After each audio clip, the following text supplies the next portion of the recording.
बिस्मिल्लाहिर्रहमानिर्रहीम। अस्सलाम वालेकुम। मैं हूं जलील खान कुलाची। आप देख रहे हैं मेरा यूट्यूब चैनल।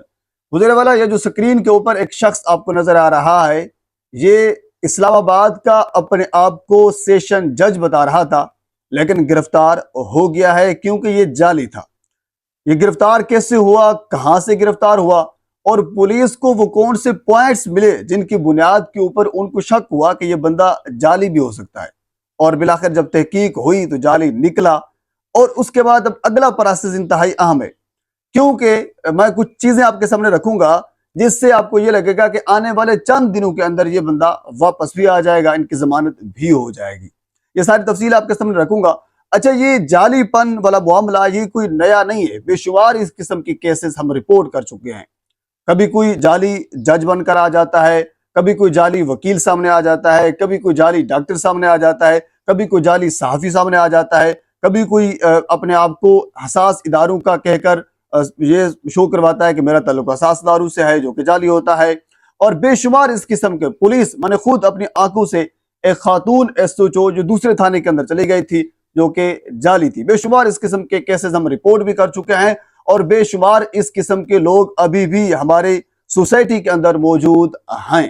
तो सवाल निशान मेन ये है कि हमें कैसे पता चलेगा एक बंदा जाली है या फिर वाकयतन, या फिर ये जो बंदा अपना डेजिग्नेशन बता रहा है इसका यही है।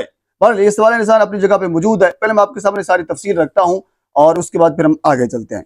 अच्छा, इस जाली जज साहब का नाम उस्मान आगा है, और ये अपने आप को इस्लामाबाद का सेशन जज बता रहा था। ये भूरे वाले के अंदर बेसिकली एक डीएसपी साहब हैं, उनसे मिलने गया। जाहिर सी बात है इस किस्म के ये काम करवाते हैं और करवाता रहा होगा। अब तहकीक से, तफ्तीश से पता चला है कि ये पिछले कई सालों से, 5 साल से ऊपर का अरसा बताया जा रहा है कि ये काम कर रहा था और बेशुमार लोगों के ये काम करवा भी चुका था। जाहिर सी बात है जब वो अंडरस्टूड है, क्योंकि इनकी एक ट्रेनिंग इस किस्म की होती है। जब वो थाने के अंदर जाता होगा या किसी ऐसी जगह के ऊपर जाता होगा तो उनकी वो टोर टप, उनकी वो चलने का स्टाइल, उनके वो बोलने का अंदाज, उनका गार्ड, उनकी गाड़ी, गाड़ी के ऊपर वो नीली बत्ती, यानी वो सारे लवाजमात पूरे होते हैं जो एक जज साहब के होने चाहिए थे, तो उनके भी पूरे होते हैं। तो जाहिर सी बात है आगे वाले जो सरकारी मुलाजमीन बेचारे अगर छोटे लेवल के भी हो तभी डर जाते हैं, अगर बड़े लेवल के भी हो तभी वो डर जाते हैं। सेशन जज साहब आ गए तो ये कोई ऑर्डर भी दे सकते हैं, अब कंटेम्प्ट ऑफ कोर्ट भी लग सकती है, मामलात आगे बहुत जा सकते हैं। आपको पता है पाकिस्तान के अंदर इस किस्म के मामलात होते रहते हैं। तो अपना रोब दबदबा जमा कर और अपने अंदाज गुफ्तगू से ये इस किस्म की कार्रवाइयां करता रहा है। तो ये भोरे वाला के थाना है, थाने के अंदर अब की बार ये पहुंचा, डीएसपी साहब से मिला, और मिलने के बाद फिर कुछ मामलात इस नहज तक पहुंचे कि ये इसकी कोई लड़ पड़ा बेसिकली जो पुलिस अफसरान थे उनके साथ, और बिल आखिर मामला हाथापाई तक पहुंच गया, जहां से पुलिस को यह शक हुआ। क्योंकि आप बेहतर जानते हैं कि अगर एक सेशन जज साहब हैं तो वो कानूनी हवाले से अपना बदला लेंगे। अगर उनको बज़ाहिर हम ये तस्वुर भी कर लें कि उनको किसी के साथ चिढ़ है तो वो किसी को थप्पड़ नहीं मारेंगे। जो मेरा कह लीजिए कि वो जहन काम करता है, जो मेरा तजर्बा है, वो किसी के साथ हाथापाई पर नहीं उतरेंगे। वो कानूनी तरीके से उनके खिलाफ कार्रवाई कर सकते हैं, उनके ऊपर कंटेम्प्ट ऑफ कोर्ट लगा सकते हैं, कोर्ट के अंदर उनको बुला सकते हैं, उनके ऊपर किसी और के थ्रू केस करवा के उनको सजा दिलवा सकते हैं। यानी किसी किस्म की जो उनको इंतकाम वो बेहतर समझेंगे वो उनसे ले सकेंगे। लेकिन ये तरीकाकार कि वो जाकर पुलिस अफसर के साथ लड़ पड़ा और हाथापाई पर उतर आया और इस किस्म के मामलात, जोर जोर से चिल्लाना, बंदा हाइपर हो जाना, इस किस्म के मामलात, पुलिस को इन हरकतों की वजह से ये शक हुआ कि बंदे के अंदर कुछ न कुछ मसला जरूर है।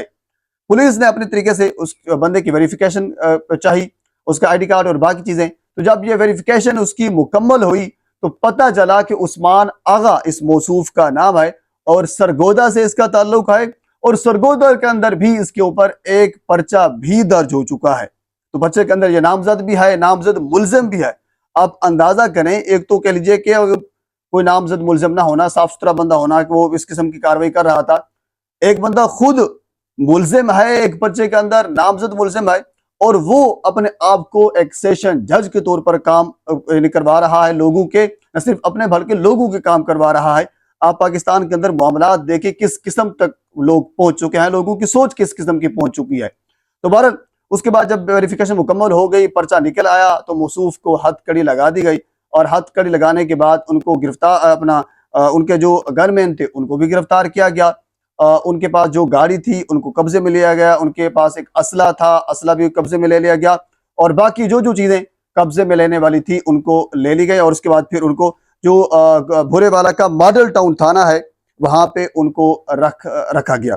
अच्छा, इसके साथ अगली जो अहम तरीन चीज वो ये है कि मौसूफ के ऊपर जो FIR दर्ज हुई है, उस FIR के अंदर जो ऑफेंस लगाए गए हैं मेरी राय के मुताबिक वो सारे बेलेबल हैं, जिसकी वजह से आपको शुरू में मैंने कहा था कि अब आने वाले कुछ दिनों में ये बंदा बाहर भी आ सकता है। अब ये देखें, अगर इस किस्म के लोग बाहर जल्दी आ जाते तो उनकी हौसला शिकनी नहीं होती, मेरे ख्याल में उनकी हौसला अफजाई होती है।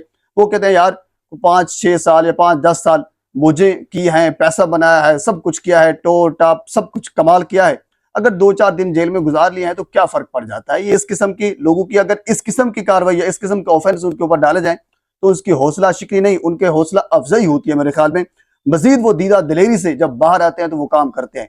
तो इनके ऊपर जो ऑफेंस लगाए गए हैं वो सारे के सारे बेलेबल हैं। सिर्फ एक है जिसकी वजह से जो हाथापाई पुलिस के साथ हुई है, उस ऑफेंस की वजह से वो कुछ दिनों के लिए मजीद जेल के अंदर रह सकता है। बाकी इसके अलावा फ्रॉड सूट ये सारी चीजें जो हैं वो सारे बेलेबल हैं, और मेरे ख्याल में वो चंद दिनों के अंदर वापस भी मार्केट के अंदर आएगा और उसकी हौसला अफजाई होगी, और उसके बाद फिर वो मजीद मेरी राय के मुताबिक वो दीदा दलेरी से काम करेगा।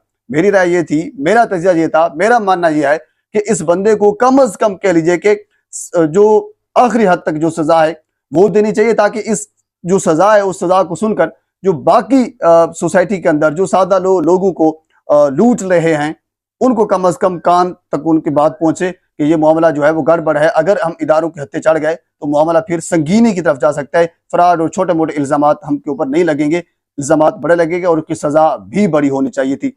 जिस तरह आपको पता है आजकल CCD कर रही है, तो इसी तरह मैं समझता हूं कि जो फराडियों के खिलाफ भी एक CCD डिपार्टमेंट के नाम के तौर पर या इस किस्म का और डिपार्टमेंट होना चाहिए।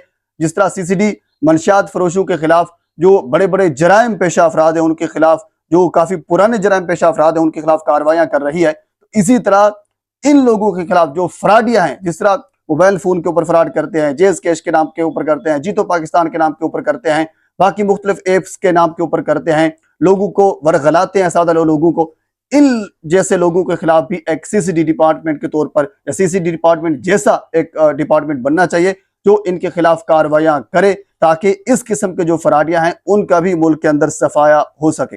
बल ये मामला तब तक यहाँ तक पहुंचे हैं।